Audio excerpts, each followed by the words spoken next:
श्रीशैले दयापात्रं दीभत्यादिगुणार्णवं यतीन्द्रप्रवणं वन्दे रम्यजामाधरं मुनिं लक्ष्मीनाथसमारम्भां नादयामुनमध्याम् अस्मदाचार्यपर्यन्तां वन्दे गुरुपरम्परां भक्तामृतं विश्वजानूनमोदनं सर्वार्थं श्रीषडगोपवाङ्मयं சகஸ்ரசாகோபனிஷத்சமாகமம் நமாம்யகம் திராவிடவேதசாகரம் திருவழுதினாடென்றும் தென்குருகூரென்றும் மறுவினியவன் பொருளென்றும் அருமறைகளந்தாதி செய்தான் அடியினையே எப்பொழுதும் சிந்தியாய் நெஞ்சே தெளிந்து ஏய்த்த பெருங்கீர்த்தி ராமானுஜமுனிதன் வாய்த்த மலர்பாதம் வணங்குகின்றேன்.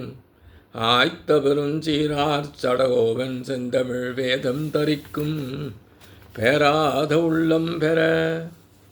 எம்பெருமான் திருவருளாலே ஆச்சாரியன் அனுக்கிரகத்தாலே கடந்த பல தினங்களாக நாம் நம்மாழ்வார் அருளிச் செய்த திருவாய்மொழியினை அனுபவித்து வருகிறோம். இன்று நாம் காண இருப்பது முதலாம் பத்து, 4ஆம் பதிகம், 7ஆம் பாசுரம். மிக அற்புதமான பாசுரம். பிரிவாற்றாமையின் காரணமாக நம்மாழ்வாருக்கு எப்படி துன்பம் நேர்ந்துகிறது என்பதை விளக்குகின்ற பாசுரம் இது.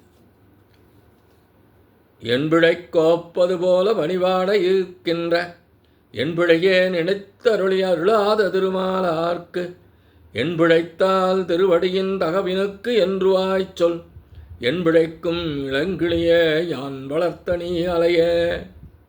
என்பிழை கோப்பது போல பணிவாடை இருக்கின்ற என் பிழையே நினைந்தருளி அருளாத திருமாலார்க்கு என்பிழைத்தால் திருவடியின் தகவினுக்கு என்று ஒரு வாய்ச்சொல் என்பிழைக்கும் இளங்கிளியே யான் வளர்த்த நீ அலையே. தான் வளர்த்த அந்த கிளியிடம் பராங்குசனாகி கூறுவதாக அமைந்துள்ளது இப்பாசுரம். என்பு எலும்பில இழை நூலிழையை கோப்பது போல நுழைப்பது போல பனிவாடை குளிர்ச்சி வருந்திய வாடைக்காற்று ஈர்க்கின்ற வருத்துகின்றது. யாரை? பராங்குசனாயி. என் இப்படி வருத்தப்படுகின்ற என்னுடைய பிழையே குற்றங்களையே நினைந்தருளி எண்ணி ஒரு வார்த்தை சொல்ல வேண்டும்.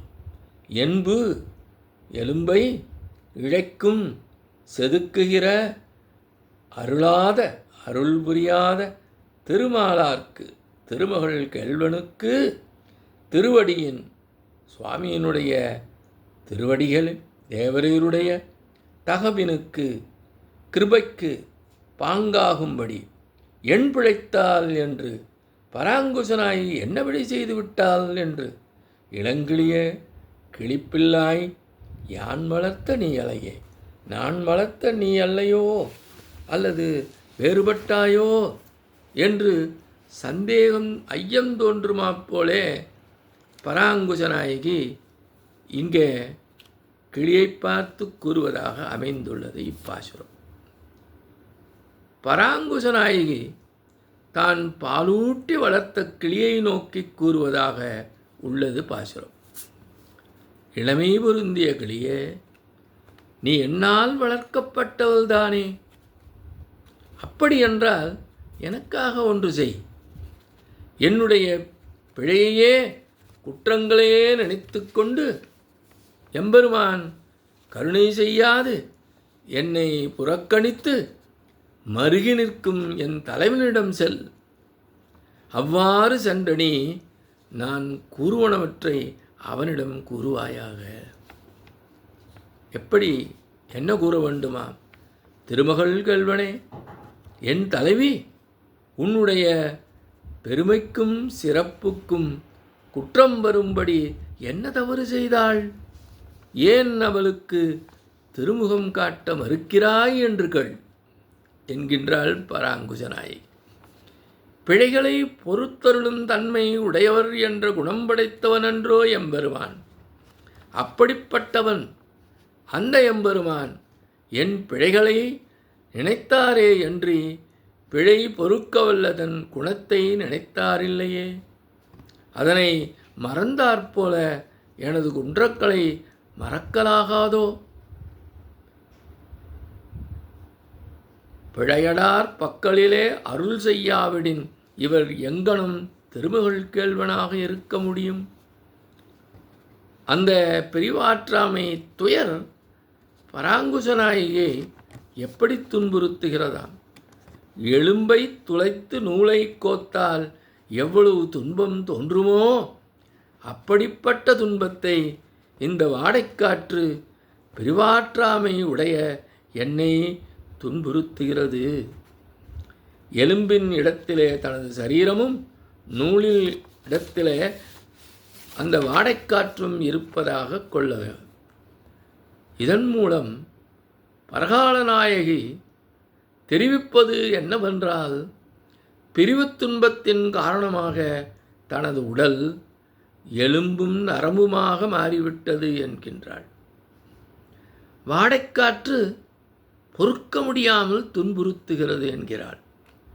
இப்படி கடுமையாக துன்பப்படும் என்னுடைய பிழையை பொறுத்தருள வேண்டும் என்று கிளியே நீ போய் அவனிடம் கேள். தேவரீருடைய கருணைக்கு இடையூறாக இந்த பராங்குசநாயகி என்ன பிழை செய்தால்? பிழை பொறுத்தருளும் குணம் படைத்த எம்பெருமானிடம் என் பிழை பொறுத்து கிருபை புரிய வேண்டும் என்று கிளியே நீ அவரிடம் கூறுவாயாக என்கின்றாள். இவ்வாறு நீ கூறுவதால் என்ன பிழை வந்துவிடும்? உனக்கு ஏதும் வராது. நான் வளர்த்தவள்தானே நீ, அல்லது வேறுபட்டாயோ? என்னால் வளர்க்கப்பட்டவர்கள் பலர் எனக்கு தீங்கிழைப்பதையே வழக்கமாக கொள்ளுண்டார்கள், தீங்கிழைப்பதையே வழக்கமாக கொண்டுள்ளார்கள். அதுபோல நீயும் எனக்கு தீங்கிழைப்பாயோ?